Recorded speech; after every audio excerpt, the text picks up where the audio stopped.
Të dashur shqiptar, kjo fotografi që shikoni është përhapur nga anëtarët e agimit të artë, të cilët kanë nga 15 llogari në rrjetet sociale, secili prej tyre nga diun këtë. Këta persona kanë ardhur në bisedën time të drejtë për drejtë dhe janë shitur si adhëtar, njohës të gjuhës shqipe dhe të greqishtes. Mirë po, gjatë bisedave me ta, kam vënë re që ato thonë fjalë shumë të këqija për arvanitasit. Thonë që arvanitasit e quajnë veten grek, që u rrejnë shqiptarët sepse ata janë musliman. Dhe kur dëgjon fjalë të tilla, menjëherë ngrihet alarmi në mendjen time, ngrihet alarmi që ka diçka që nuk shkon këtu. Ka diçka të shëmtuar dhe kjo shëmti, pra, këto biseda mund të dallohen dhe nga një diçka tjetër. Këta njerëz që shiten si shqiptar flasin me një theks grek që flitet vetëm në ishullin e Korfuzit ose Korkyra e dikurshme. Pra minoritarët shqiptar janë në fakt shqiptar që kanë banuar në Korfuz me familjet e tyre, janë helenizuar, flasin një greqishte të prishur, gjysmë shqip, gjysmë greqisht, madje ata kanë sjell në fjalën shqipe fjalën flakadan.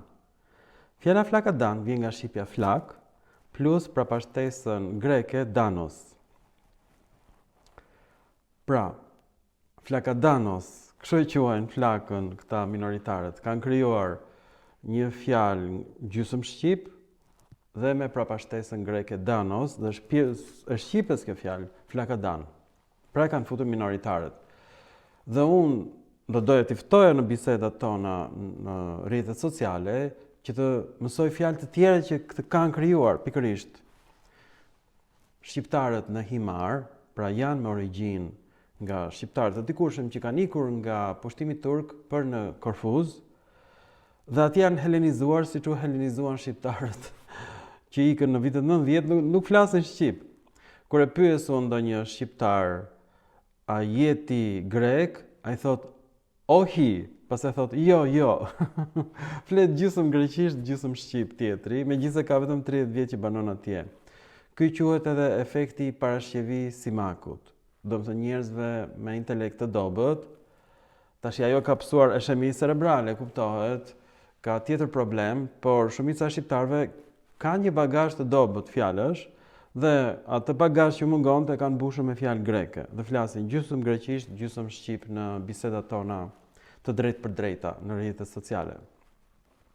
Pra këto fotografi janë shpërndar nga një grup shqiptarësh që janë pjesë të agimit të artë, që është një organizatë fashiste greke që kërkon djegjen e Shqipërisë, dhe në këtë fotografi ky është plani B. Pra plani A është me demonstrata paqësore. Numri këtyre ardhacakëve është 200.000 shqiptarë, është numri i këtyre troszeczkę, możecie czekać troszeczkę? Poczeka na zewnątrz minutę.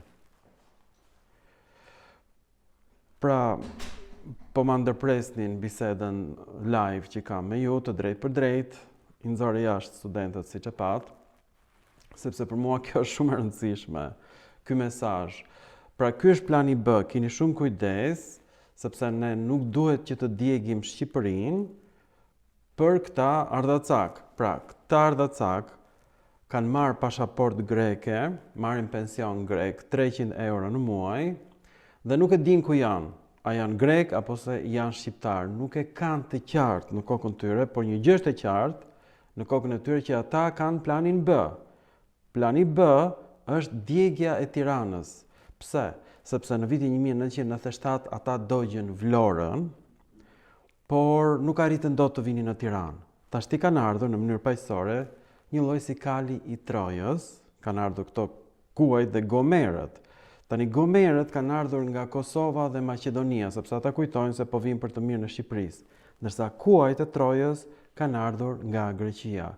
Tani më të rrezikshëm në fakt janë gomerët e Trojës, që nuk e dim pse kali u fut në Trojë, dhe në barkun e tij fshihen pra gjysmë akej, gjysmë shqiptar, që flasin gjysmë shqip, gjysmë greqisht. Pra, plani i tyre është të djegën Tiranën siç e dogjën Trojën, dhe ju lutem mos i lejoni për atë Zot që është në qiell, a besoni në Zot, mos i lejoni këto njerëz të futen në Tiranë, të bllokohet sheshi Skënderbej, të mos futen këta ardhacak në Tiranë, për disa ditë sa të qetësohet pak situata dhe të ndahen gomerët e Trojës nga kuajt e Trojës. Mirupafshim në filma të tjerë shkencor.